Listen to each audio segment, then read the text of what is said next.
Ramzan may be the month of fasting, but the culture that surrounds it is unmistakably centered on food. The act of breaking one's fast at iftari and finally eating in sunset is what those fasting look forward to all day. And so it is that when it is time to eat, a large number of people turn to perennial favorites.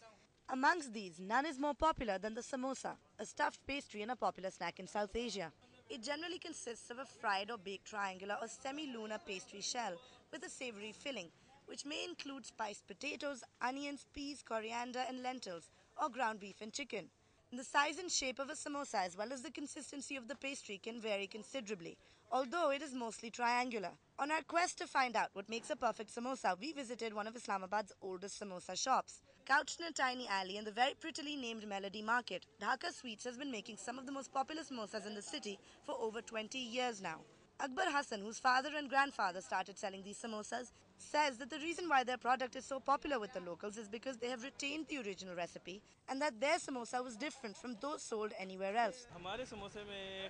Our samosas are special because they are made by using a recipe from Dhaka in Bangladesh. My shop has been here for 22 years. My grandfather was from Dhaka and he called a cook from here, which is why our samosas are so famous. Akbar's assistant Amjad showed us with great dexterity the process of making a samosa. The pastry is rolled out into thin strips or half moon shapes, folded into a triangle, the filling generously stuffed in, and then the whole thing is stuck back together with a glue made of flour and water. The samosas are then deep fried in a large wok and sold piping hot.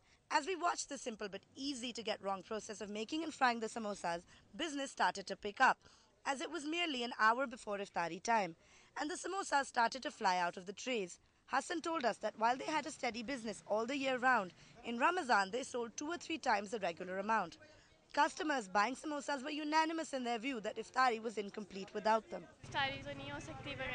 Iftari is incomplete without samosas. My entire family loves them, and these ones are great. It's hard to believe that such a tiny little shop in an alley can produce a culinary item that people have continued to like for 20 years. But customers at Dhaka Sweets say that the shop has maintained its standards, and because the samosa is such an integral part of Ramzan culture, they will continue to come back for more of these hot and spicy treats.